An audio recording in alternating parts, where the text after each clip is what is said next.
Барлығыңызға сәлем, менің каналыма қош келдіңіздер. Бүгін сіздерге өте тәтті болып шығатын ерекше шығыс тәттілерінің бірін жасауды көрсетемін. Ең алдымен ыдысымызға ұнымызды салып, оның үстіне мұздатқыштан шыққан сары майды үккіштен өткізіп, кейіннен қолмен осылай бір келкі қылып араластырамыз. Оның үстіне қопсытқышымызды салып, тағы да жақсылап араластырамыз.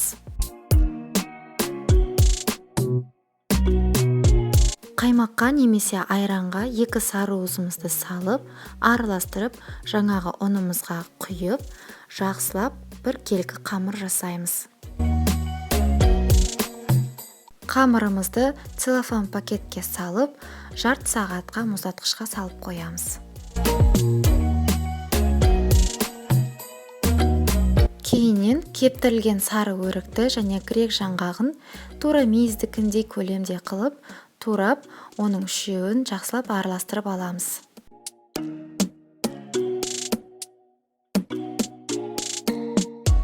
Сосын мұздатқыштан қамырымызды алып, оны 2 бөлікке бөлеміз. Біреу үлкендеу, екіншісі кішірек.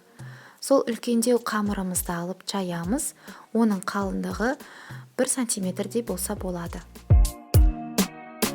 Формамызды пергамент қағазымен төсеп алып, жаңағы жайған қамырымызды оның түбіне осылай жайып, жан-жағына бортиктерді жасап аламыз.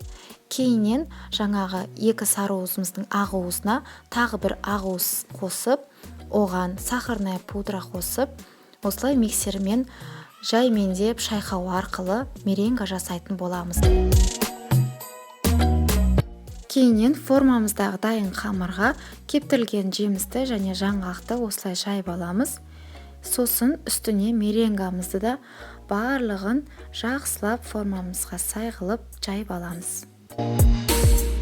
Қамырымыздың екінші бөлігін де қалыңдығы 1 сантиметрдей қылып жайып, оны видеода көрсетілгендей жұлып пирогымыздың бетін жауып тастаймыз. Сосын оны жұмыртқамен жағып, үстіне күнжіт себеміз.